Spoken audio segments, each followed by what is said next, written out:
할렐루야. 지금 이 시간에는 다니엘서 제5장을 강의하도록 하겠습니다. 이 시간 주제는 바벨론의 멸망이라는 그 주제를 가지고 다니엘서 5장을 통해 하나님의 역사가 어떻게 임하여 바벨론이 멸망되는가를 함께 알아보고 은혜를 나누도록 하겠습니다.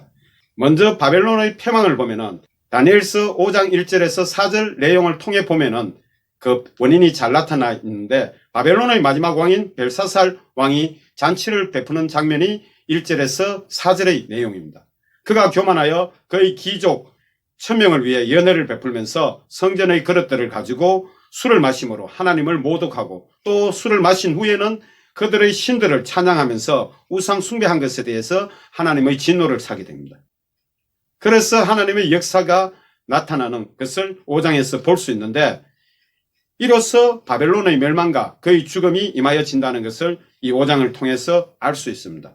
그동안 하나님의 진노의 병기자 또 망치이자 철퇴로서의 바벨론의 멸망은 이미 선지자들을 통해서 수없이 예언하신 그러한 말씀입니다. 먼저 다니엘서 5장 1절에서 4절 내용을 통해서 마지막 왕인 벨사살 왕의 그 죄를 함께 알아보도록 하겠습니다. 벨사살 왕이 그의 귀족 1000명을 위하여 큰 잔치를 베풀고 그 1000명 앞에서 술을 마시니라. 벨사살이 술을 마실 때에 명하여 그의 부친 느부갓네살이 예루살렘 성전에서 탈취하여 온 금, 은 그릇을 가져오라고 명하였으니, 이는 왕과 귀족들과 왕후들과 후궁들이 다 그것으로 마시려 함이었더라. 이에 예루살렘 하나님의 전 성소 중에서 탈취하여 온 금그릇을 가져오매 왕이 그 귀족들과 왕후들과 후궁들과 더불어 그것으로 마시더라. 그들이 술을 마시고는 그 금, 은, 구리쇠, 나무, 돌로 만든 신들을 찬양하니라. 이렇게 나와 있습니다. 이들이 사용한 그릇은 주전 597년 제1차 포로 때 왕이었던 여호야김과 함께 많은 사람을 끌어오면서 성전 기물 일부도 탈취해온 그것들이었습니다. 그래서 다니엘서 1장 2절에 기록된 그 말씀이 바로 이것입니다. 여기서 잠깐 바벨론 제국의 왕의 계보를 보면은 주전 605년부터 562년까지 느부갓네살이 다스리게 됩니다. 이는 그의 통치 기간은 43년 동안입니다. 그리고 그의 아들 에윌 머르닥에게 왕위를 물려주는데, 그가 주전 562년부터 560년까지 2년간 치리를 하다가 살해를 당하게 됩니다. 그 살해한 자가 누구냐 이러면은 그의 매부 네르갈 사레셀이라는 이 자가 그를 죽이고 왕권을 차지하게 되는데, 그리고 560년부터 556년까지 그가 4년간을 다스리게 됩니다. 그 이후에 이제 그의 아들 나바사무르닥에게 왕위를 물려주지만은 1년 다스리다가 말고 신하에게 그가 암살당해 버립니다. 그러고 나서 나보니두스가 주전 556년에 집권을 하고 539년간 왕위에 머물러 있게 되는데, 이는 벨사살의 아버지로서 하란 출신의 사람입니다. 그런데 그는 주전 550년에 아라비아 테마로 원정을 가버리고 그 자리를 비워둡니다. 그래서 6년간 치리한 후에 원정을 가버렸으므로 그 자리를 장남인 벨사살이 치리하여 아버지 대신 자리매김을 하게 되는데, 그 기간이 20년 가까이 됩니다. 그러고 나서 이제 오늘 다니엘서 5장에서 그의 잘못으로 인해서, 그의 교만으로 인해서 하나님의 심판이 예고되고 그의 죽음도 예고되고, 그러고 나서 이제 완전히 바벨론 제국이 역사 속으로 묻히게 되는 것입니다. 그의 아버지인 나보니두스는 원정을 간 이후에 한 번도 바벨론으로 돌아온 적이 없다고 합니다. 그래서 계속 이 벨사살이 그 자리를 대신하여 치리해 왔는데, 이렇게 교만하여 다니엘서 5장에서 하나님의 진노의 심판이 예고되고 그로 인하여 멸망으로 이어지는 역사가 나타나게 된 것입니다. 그리고 다니엘서 5장 5절에서 9절의 내용을 보면은 사람들의 손가락이 나타나서 왕궁 촛대 맞은편 스캡에게 글자를 쓰는데, 왕이 그 글자 쓰는 손가락을 직접 본 것입니다. 그래서 왕이 연애를 즐기던 그 얼굴빛이 변하고 생각이 변민하고 넓적다리 마디가 녹는 듯한 그러한 느낌이 오고, 그리고 무릎과 무릎이 서로 부딪히는 그런 사시나무 떨듯한 그러한 현상이 나타나게 됐는데, 이러한 가운데 왕은 번민하여 얼굴빛이 변하고 그 모습을 보고 귀족들도 다 놀라고 있을 때에 왕비로 표현된 그의 어머니가 그가 소리친 소리를 듣고 등장하게 됩니다. 그 당시 석회벽은 아무런 장식이나 문양이 없이 하얀 석회를 바른 그러한 넓은 공간의 벽을 가리킵니다. 그래서 촛대의 불빛이 비침으로 하나님께서 쓰신 그 글씨가 더 선명하게 보였을 것으로 우리가 생각할 수 있는데, 바벨론 궁전의 이러한 석회벽은 고고학상으로 니무롯과 또 폴사바드의 궁전에서 발견되기도 했다는 것입니다. 이러한 것 때문에 놀란 벨살살 왕이 소리치는 소리를 듣고 왕비로 표현된 그의 어머니가 와서 그를 진정시키고 또 다니엘을 소개하면서 명령하여 그를 부를 것을 권하게 됩니다. 그 내용이 다니엘서 5장 10절에서 12절 말씀입니다. 왕의 생각을 번민하게 하지 말며 얼굴빛을 변할 것도 아니니이다. 왕의 나라에 거룩한 신들의 영이 있는 사람이 있으니 곧 왕의 부친 때 있던 자로서 명철과 총명과 지혜가 신들의 지혜와 같은 자가 있나이다. 그 벨드사살이라 이름하는 이 다니엘은 마음이 민첩하고 또 지식과 총명이 있어 능히 꿈을 해석하며 은밀한 말을 밝히며 의문을 풀 수 있었으니 그를 부를 것을 권하고 있습니다. 여기서 부친 느부갓네살이라는 것은 바벨론 제국의 국부인 느부갓네살을 지칭하는 그러한 의미입니다. 그래서 부름을 받고 달려온 다니엘은 왕 앞에 섰을 때 왕이 너는 해석을 잘하고 의문을 푼다 하도다.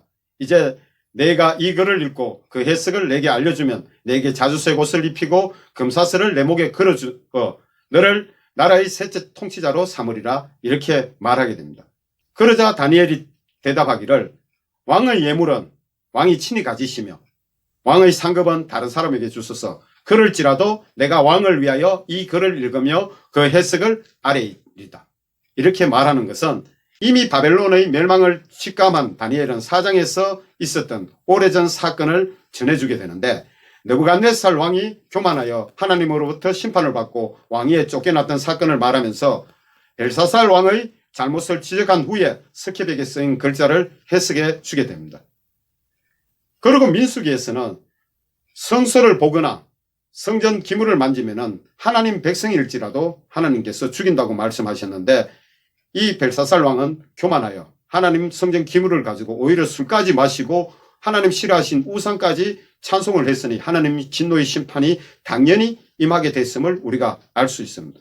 그래서 다니엘이 벨사살이여 왕은 그의 아들이 되었어 이것들을 다 알고도 아직도 마음을 낮추지 아니하고 도리어 자신을 하늘의 주제보다 높이며 그의 성전 그릇을 왕 앞으로 가져다가 왕과 귀족들과 왕후들과 후궁들이 다 그것으로 술을 마시고 왕이 또 보지도 듣지도 알지도 못하는 금, 은, 구리, 쇠와 나무, 돌로 만든 신상들을 찬양하여 도리어 왕의 호흡을 주장하고 왕의 모든 길을 작정하시는 하나님께 영광을 돌리지 않았다고 이렇게 책망을 합니다. 그러면서 24절 25절에 다니엘이 하나님의 뜻을 해석하는데 그의 앞에서 이 손가락이 나와서 이 글을 기록하였나이다. 이 기록된 글자는 이것이니 곧 메네 데겔 우르바신이라, 이렇게 아뢰게 됩니다. 이는 문자적인 의미는 세워지고 달아보니 부족하여 나누어진다는 그러한 뜻으로서 하나님께서 벨사살 왕의 그 제약을 보시고 그 제국의 기한과 멸망의 날의 수를 정하셨으므로 이제 바벨론 제국을 메대와 바사에게 넘겨주시겠다는 그러한 의미가 되는데, 이를 아람어의 문자적으로 해석을 하면은 한미나, 한세겔, 그리고 반세겔이라는 이러한 의미로서 무게 단위이므로 그 당시 바벨론의 이 지혜자들이 또 술사들이 또 점쟁이들이 이러한 의미로는 하나님 뜻을 파악하지 못했던 것으로 추측할 수 있습니다. 그리고 26절의 내용을 보면은 그 글을 해석하건대 메네는 하나님이 이미 왕의 나라의 시대를 세워서 그것을 끝나게 하셨다 함이요. 이로써 바벨론 제국이 끝이 났다는 것을 다니엘은 알고 있었습니다. 이는 벨살살 왕의 통치 횟수를 하나님께서 세신 바 되셔서 이제 일을 마치게 하신다는 그러한 의미입니다. 그리고 메네를 2번 반복하신 것은 벨사살 왕의 제약으로 바벨론 제국의 멸망이 확정되었고 속히 임할 것을 나타내는 그러한 뜻임을 우리가 알 수 있습니다. 그리고 27절의 내용은 대개는 왕을 저울에 달아보니 부족함이 보였다 함이요. 즉 벨사살 왕을 하나님의 평가 기준에 달아보니까 부족하였다는 것입니다. 그 부족한 것으로 인하여 심판을 받을 대상이라는 것을 알 수 있는데, 그리고 28절 내용은 베레스는 왕의 나라가 나뉘어서 메대와 바사 사람에게 준바되었다 함이니이다, 이렇게 해석을 하게 됩니다. 그러므로 전체 해석을 보면은 하나님께서 예정하신 바벨론 제국의 기한이 찼고 그 70년이 찼기에 이렇게 하나님이 결정하신 것이라고 볼 수 있습니다. 또 그 왕 벨사살 역시 하나님의 기준에 미흡한 자였기에 결국 하나님의 심판에 의해 바벨론이 멸망받고 메대와 바사에게 넘겨준 바 될 것을 나타내는 그러한 의미입니다. 그래서 여기서 메대와 바사 사람에게 준바되었다는 것은 나누어진 것이 아니라 먼저 메대 사람 다리오가 치리했다가 그 다음에 바사로 통합되어 치리가 될 것을 나타내는 그러한 의미인 것을 우리가 전체적인 내용을 통해서 알 수 있습니다. 이에 벨사살이 명하여 그들이 다니엘에게 자주색 옷을 입히게 하며 금사슬을 그의 목에 걸어주고 그를 위하여 조서를 내려 나라의 셋째 통치자로 삼았다고 이렇게 전하고 있는데, 이 자주색 옷은 고대 니느웨의 조각과 바벨론의 원통형 토기 등에서 자주 발견되는 그러한 모습인데, 이는 왕의 위엄과 건세를 상징하는 그러한 옷이라는 것을 의미합니다. 그리고 금사슬은 금으로 만든 목걸이를 가리키며 이것은 고대 바사에서 지위가 높은 자들이 왕의 은총을 받은 표시로 목에 둘렀던 그러한 장식이기도 한 것입니다. 이것은 왕의 영광과 주권을 상징하는 그러한 의미입니다. 그리고 셋째 통치자는 아라비아 테마로 원정 나간 그의 아버지인 나보니드스를 제외하고 그리고 왕인 벨사살을 제외한 그 이후의 시기를 말합니다. 그래서 셋째 치리자로서 총리격의 그 지위를 가리키는 그러한 의미이기도 한 것입니다. 그런데 30절에 보면은 그날 밤에 갈대아 왕 벨사살이 죽임을 당하였고 이렇게 기록되어 있습니다. 이는 벨사살 왕이 연회를 베푸는 동안에 이미 하나님 뜻에 의해서 메대와 바사 군대들은 이 바벨론을 포위했고 그 밤에 기습을 통해서 벨사살 왕이 죽임을 당하게 된다는 것을 우리가 알 수 있는데, 고대 역사가 헤로도투스는 벨사살 왕의 연회로 인해서 성 안의 모든 자들이 취해 있었고 그래서 메대와 바사 군대가 야함을 틈타 기습하기가 용이했다고 기록하고 있습니다. 그리고 요세푸스의 유대 고대사에 언급된 내용은 이러합니다. 제가 읽어드리겠습니다. 기원전 539년 10월 5일에서 6일로 넘어가는 날 밤, 바벨론 제국의 수도였던 바빌로니아를 포위하던 일단의 병력이 움직이기 시작한다. 그 시각 바벨론의 젖줄이자 해자 노릇을 하던 유브라테스 강물의 수위가 낮아지고 있었다. 여기서 해자라는 것은 성벽 주위를 둘러 못을 파서 적들이 쉽게 침략하지 못하도록 만들어 놓은 그 연못을 의미합니다. 그 이유는 그 시각 페르시아와 메대 간의 연합군 중에 공병대들이 바벨론 성으로부터 30km 지점 상류에 있던 인공호수, 이 인공호수는 느부갓네살 왕의 아버지였던 나부폴라살이 성을 구축하기 위해서 만들었던 그 호수입니다. 그곳으로 흐르던 유브라테스 강 물줄기를 이 공병대들이 돌려놓았던 것입니다.